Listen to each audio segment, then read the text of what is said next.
안녕하세요. 저스티스 서포터스 팀 로폴릭스입니다. 오늘의 법정책 읽어드립니다에서는 마약 범죄에 대해 얘기해보려 합니다. 최근 유명 연예인의 마약 혐의나 고등학교 내에서의 마약 사건에 대한 기사를 듣거나 보신 적 있으신가요? 이처럼 최근 마약과 관련된 사건들이 많이 발생하고 있음에 따라 사람들 사이에서 마약이 우리 삶에 매우 가까이 발뻗고 있다는 등의 불안감이 확산되고 있습니다.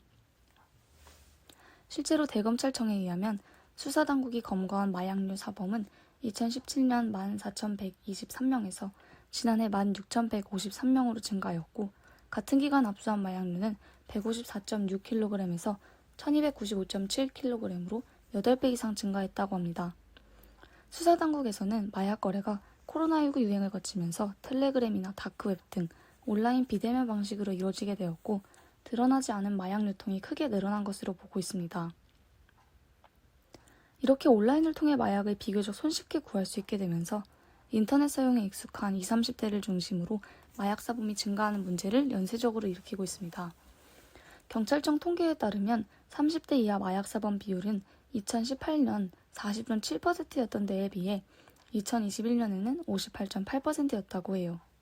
그렇다면 마약 유통 증가는 어떤 문제점을 가져오기 때문에 위험할까요?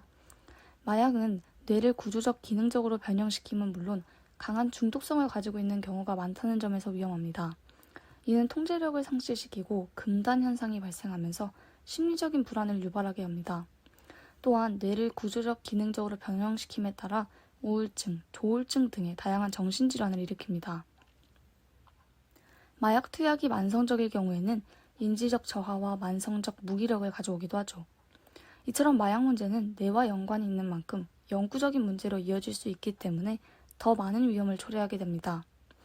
이러한 마약 중독으로 인한 문제 외에도 마약에 대한 접근이 쉬워질 경우 마약을 이용한 형사 및 성범죄가 증가할 수 있기 때문에 그 위험성 또한 적지 않습니다.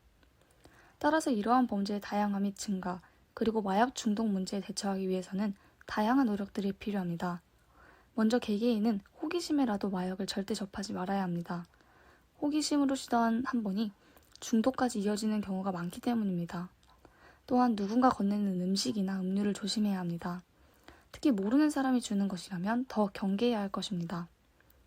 그렇다면 만약 이미 마약에 중독되어 있는 것 같다면 어떻게 해야 할까요? 중독은 한 사람의 자제력을 상실시키는 만큼 혼자서는 극복하기 어려울 수 있습니다. 이때는 마약에 중독된 사람을 돕기 위한 기관과 시설의 도움을 받으면 좋습니다. 마약 중독 치료를 도와주는 기관으로는 보건복지부의 국립부독병원과 다르크, 한국마약퇴치운동본부와 그 본부에서 운영하는 중독재활센터 등이 있습니다. 그럼 이상으로 저스티스 서포터즈였습니다. 감사합니다.